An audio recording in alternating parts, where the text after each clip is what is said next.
Students, जैसा कि आपको पता है कि हमने हिंदी फर्स्ट के प्रीवियस सेशन में पार्ट 9 महात्मा बुद्ध तक कंप्लीट कर लिया है। स्टूडेंट्स, आज के सेशन में हम पार्ट 10 मेरा बचपन, जो कि कविता है और जिसकी कवित्री का नाम है सुभद्रा कुमारी चौहान जी, इसके बारे में हम आज के सेशन में डिस्कस करेंगे। स्टूडेंट्स, जो हमारी कविता है मेरा बचपन, उसकी कवित्री का क्या नाम है? सुभद्रा कुमारी चौहान।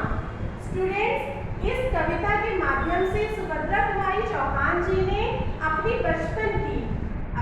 बचपन की कुछ मधुर यादों को दोबारा से इन शब्दों के माध्यम से पुनः जीवित किया है। कि वो दोबारा से अपने बचपन में लौट गई है इस कविता के माध्यम से, जिसका नाम क्या है बच्चों? मेरा बचपन। तो students, all of you open chapter number 10 in your Hindi first book and look here very carefully. आप सभी अपनी हिंदी फर्स्ट की बुक में पार्ट 10 मेरा बचपन ओपन करिए और हम देखेंगे कि इस कविता के माध्यम से सुभद्रा कुमारी चौहान जी ने अपनी बचपन की किन किन यादों को दोबारा से इन शब्दों के माध्यम से जीवित किया है और जिया है। So students, all of you look here very carefully. अध्याय 10 मेरा बचपन।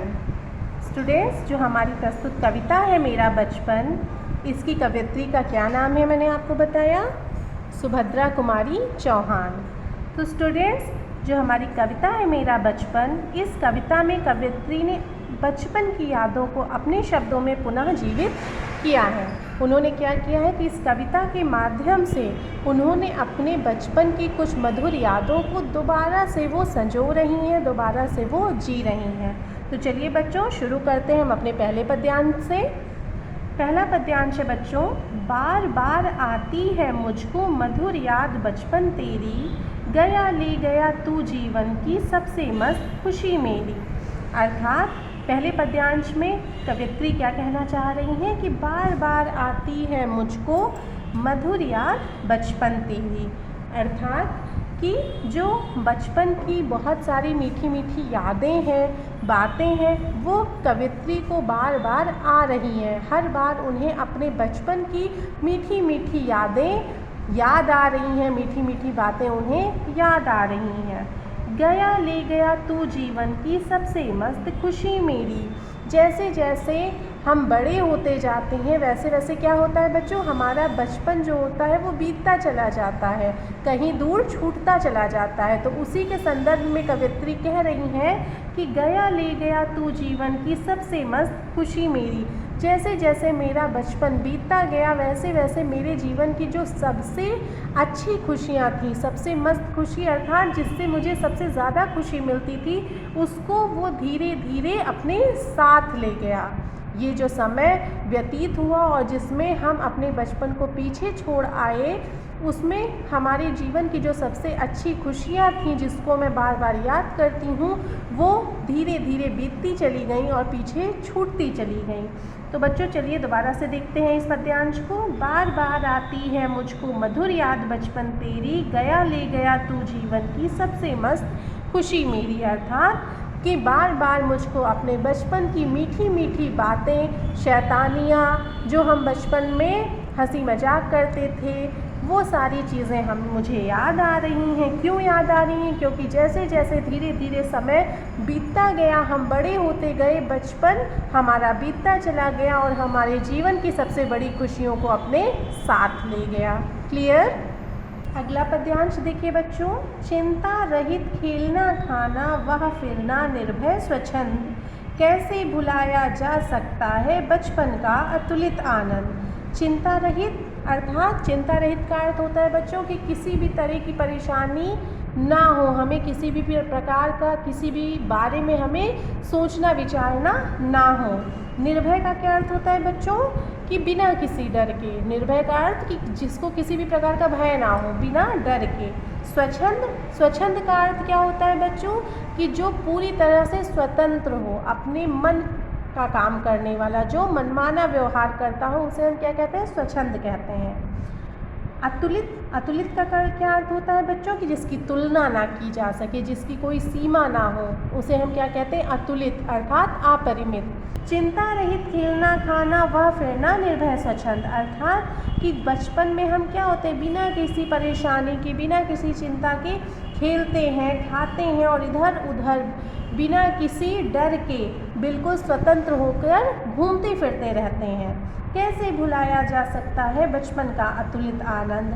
बचपन का जो अतुलित मीन्स जिसकी कोई तुलना नहीं की जा सकती, जिसकी कोई सीमा नहीं है, जो बचपन का वो आनंद है, मौज है, खुशी है, उसको हम कैसे भुला सकते हैं? अर्थात उसे कभी भी भुलाया नहीं जा सकता।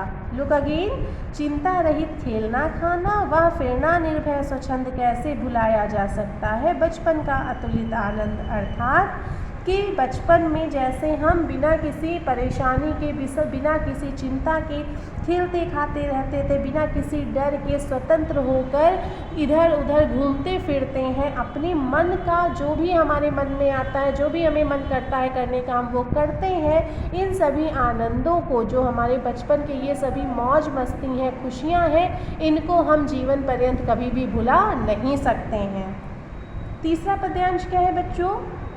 कि दूध के कुल्ले मैंने चूस अंगूठा सुधा पिया, किलकारी कल्लौल मचाकर सोना घर आबाद किया। अर्थात तीसरे पद्यांश में कवित्री क्या कह रही हैं कि जैसे छोटे छोटे बच्चे होते हैं, तो बचपन में बच्चे या हम लोग ही बचपन में क्या करते थे कि जब माँ हमें दूध पिलाती है या पानी पिलाती है, तो हम शैतानी करने की वजह से, या फिर शैतान होते हैं बच्चे, नटखट होते हैं, इस वजह से वो क्या करते हैं, उस दूध का या पानी का कुल्ला कर देते हैं माँ के ऊपर, अर्थात उसको पलट देते हैं। और ऐसा करने में वो ऐसा क्यों करते हैं? क्योंकि ऐसा करने में उन्हें खुशी मिलती है।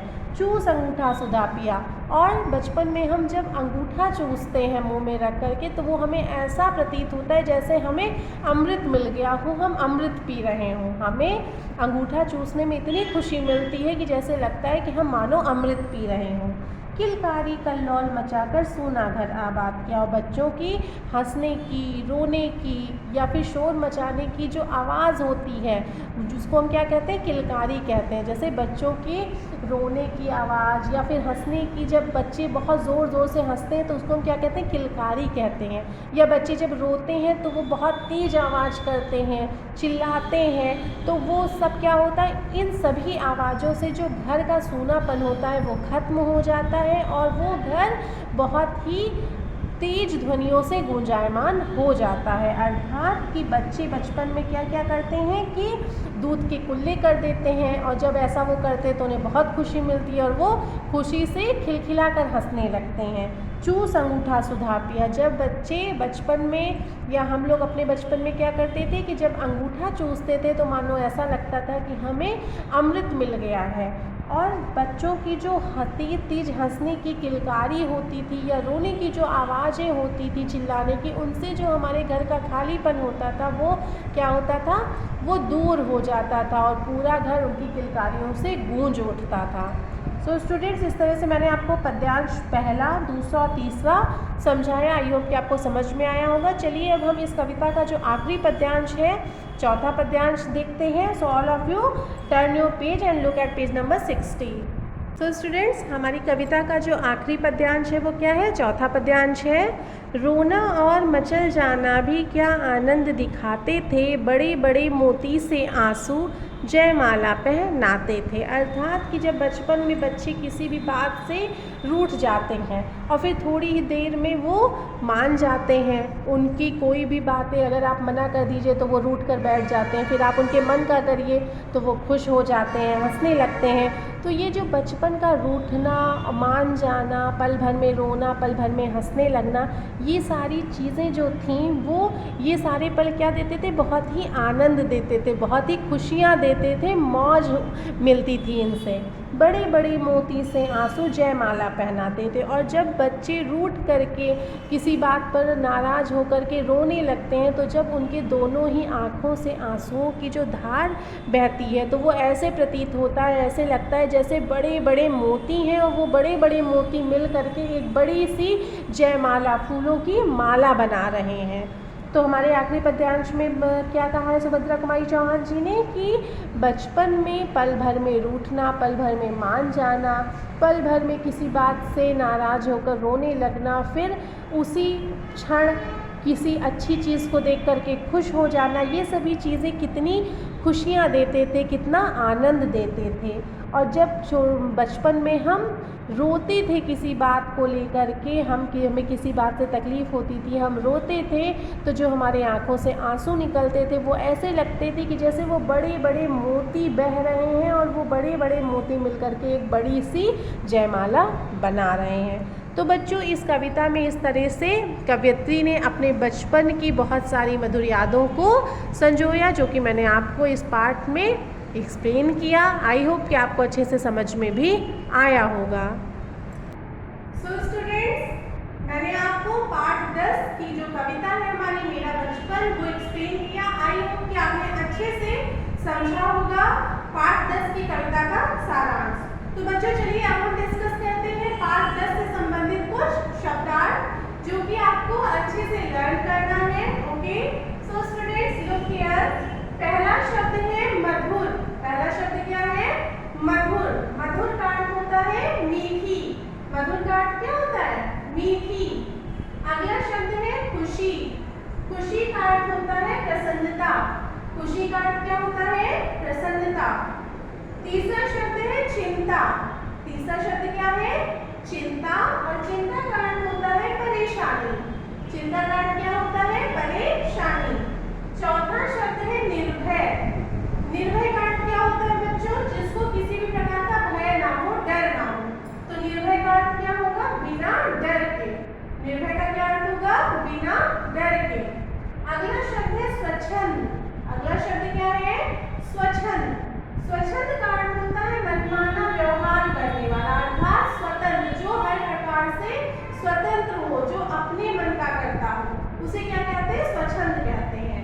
तो स्वच्छंद का अर्थ क्या होता है? मनमाना व्यवहार करने वाला। क्लियर? अगला शब्द है अतुलित। अगला शब्द क्या है? अतुलित। अतुलित का अर्थ होता है बच्चों अपरिमित। अतुलित का अर्थ क्या होता है? अपरिमित। क्लियर? जिसकी तुलना ना की जा सके। क्लियर? आनंद। अगला शब्द क्या है? आनंद। आनंद का अर्थ होता है मौज।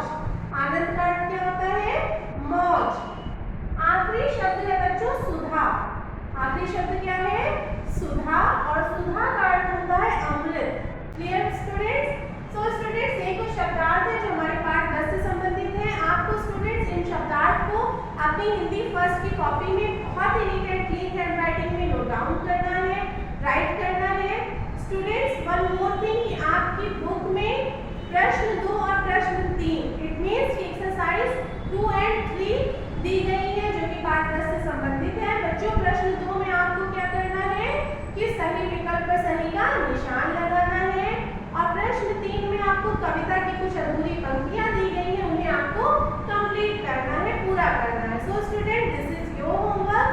आपको इन दोनों ही प्रश्नों को बहुत ही नीट एंड क्लीन वे में बहुत ही ध्यान से अपनी हिंदी फर्स्ट की बुक में फिल करना है। So student, this is your homework. You have to complete